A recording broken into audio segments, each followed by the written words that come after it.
Hello brothers and sisters, I have something I'd like to bring to your awareness about ISON.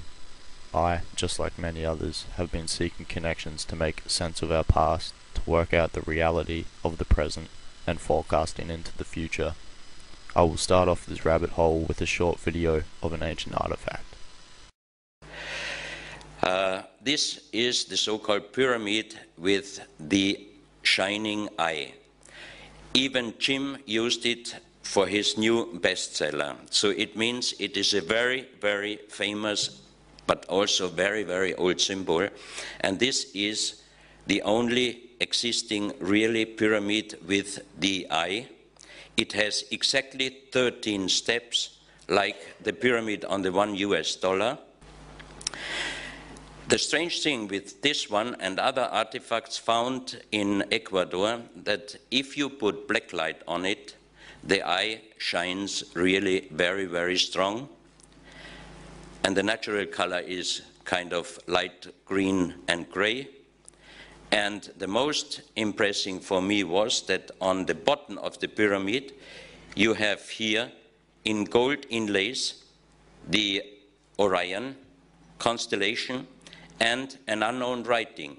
This unknown writing we found on stones all over the world.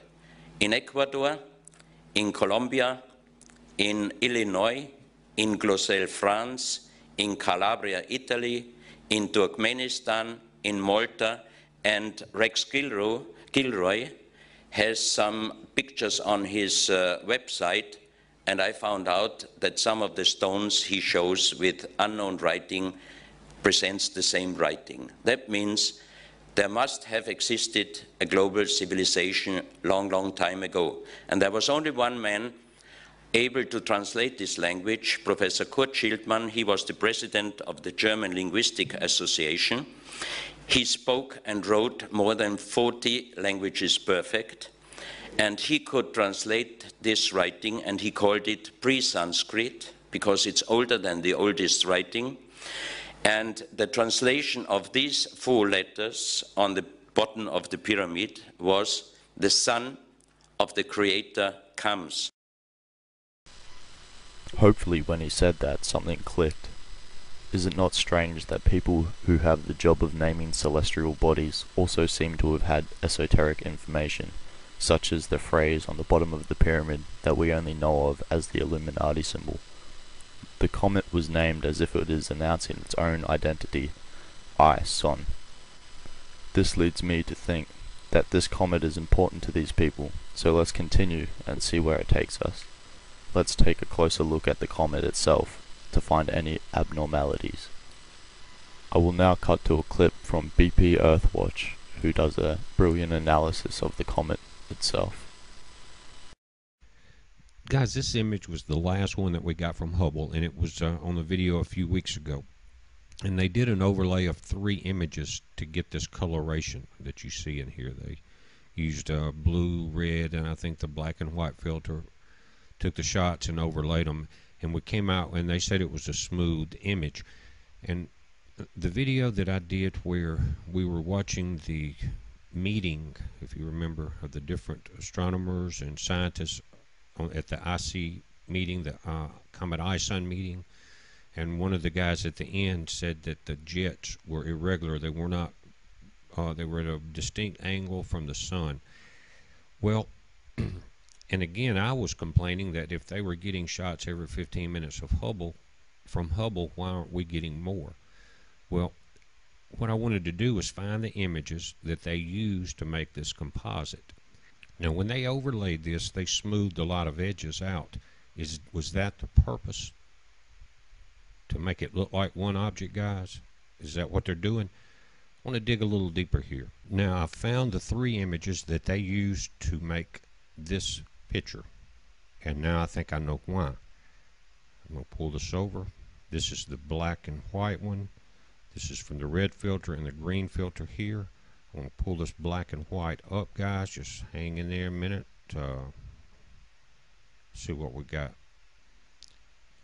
Now, without the overlay and what they've added in, you can see what's inside this comet, or inside this coma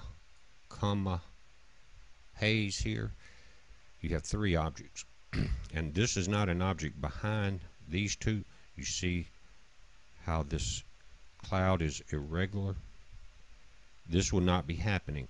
Now this is what's called the Hubble Web Viewer, and I'm going to put it up after I load the video. You can't put links in the description until after the video is loaded, so sometimes it takes about 10 minutes to get that information under it.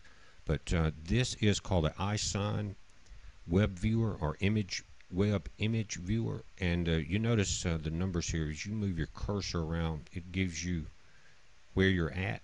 You see that? Now it also has what's called invert, darker, and lighter.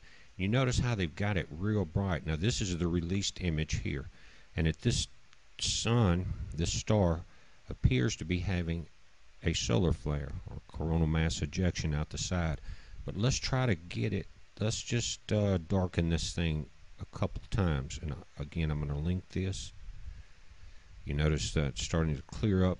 It was overexposed, the one that was released. Here's ISON.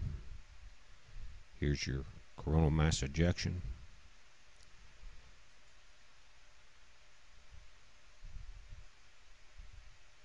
That's what's inside that coma. Now that looks like a comet. This I don't know, but again it's part of this cloud. We'll pull it up. You can also zoom, and it will zoom very big. One more time. Now let's go to light, and let's blur it out the way that it was when you go to the page. As we lighten it up, it's just increasing your exposure time, basically. Watch what happens to it. You still see that oblong shape inside that coma? There's about the way we get it. Now we're going to go back dark.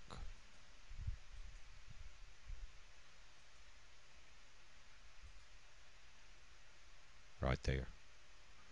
Now remember that one scientist said some of the jets are not pointed right.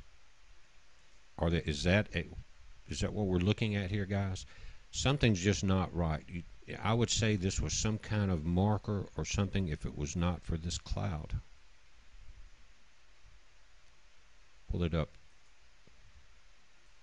Let's look at it close. This is the real image of what's inside that cloud. I'm going to go darker.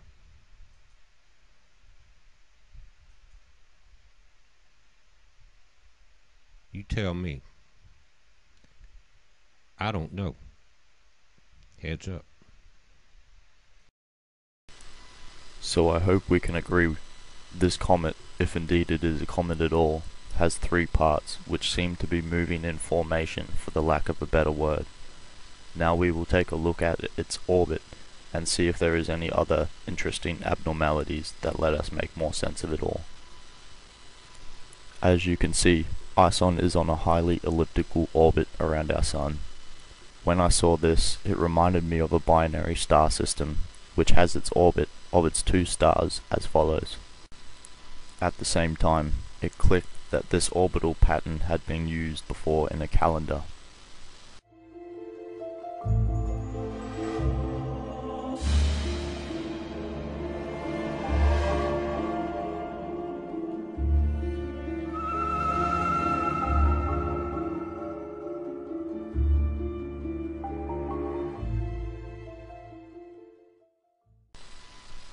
I put it to you that it was not the ancients that were the ones who were wrong with their concept of time, but it was our concept of time that has been manipulated by the Gregorian calendar from the Church.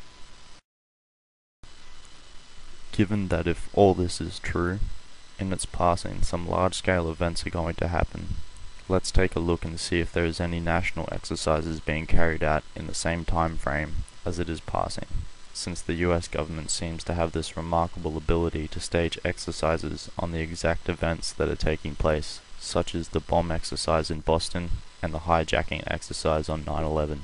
Possible emergency FEMA Region 3 alert. FEMA Region 3 consists of Washington, D.C., Delaware, Maryland, Pennsylvania, Virginia, and West Virginia. This alert was sent to us by Senator Sheldon R. Songstadt, retired, of South Dakota State. Here is what the Senator's National Preparedness Research turned up. FEMA purchase orders for over $14.2 million for MREs and heater meals to be delivered to Region 3 by October 1st.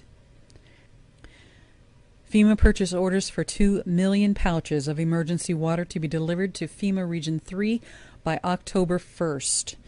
FEMA purchase orders for $13.6 million for MREs and heater meals to be delivered to Austin by October 1st.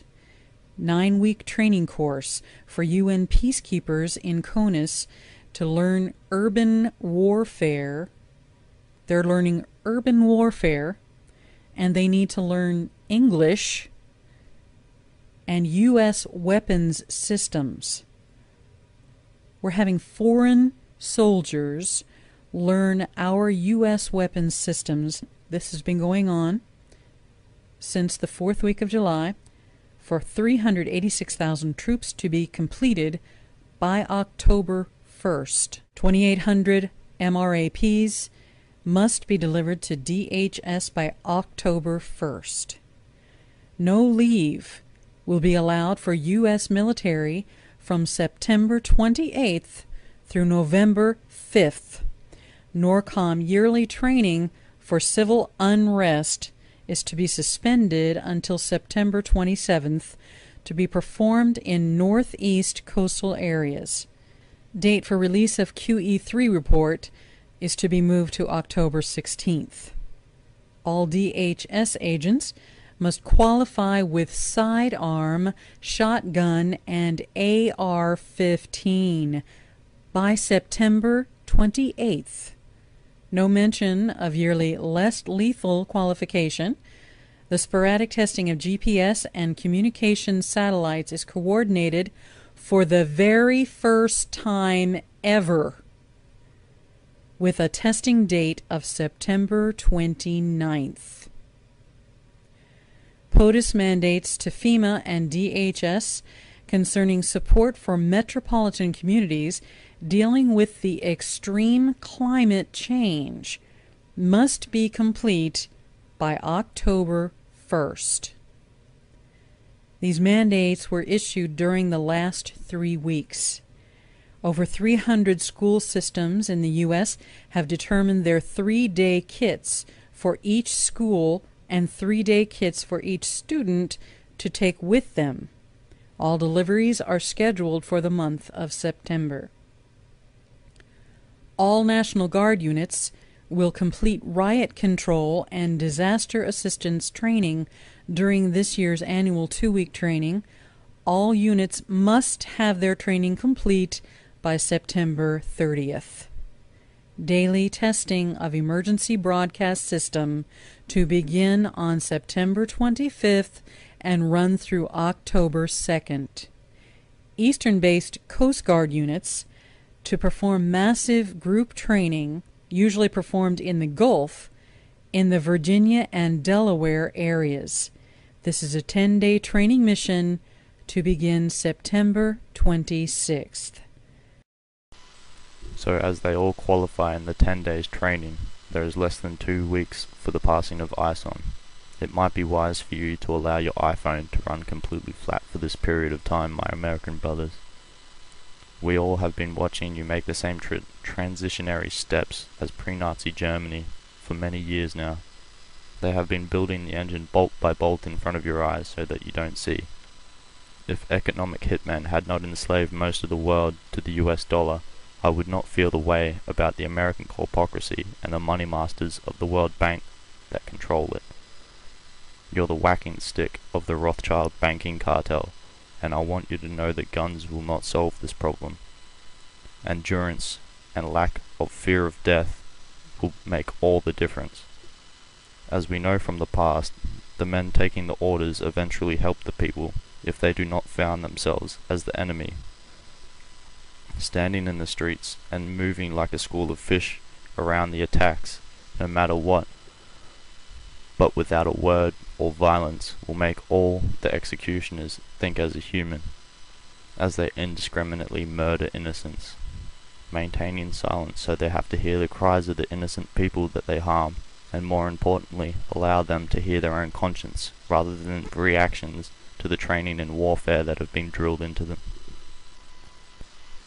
In the end, we are all merely consciousness contained within a magnetic bubble, collectively contained within another magnetic bubble, collectively contained within another magnetic bubble, which is just one magnetic knot in the web of light that encompasses the universe, which is also replicated within us. We as a collective are going to make the choice of our destination. Live by the sword and die by the sword. Don't fire a shot and kill us all, please. This is much bigger than you and I.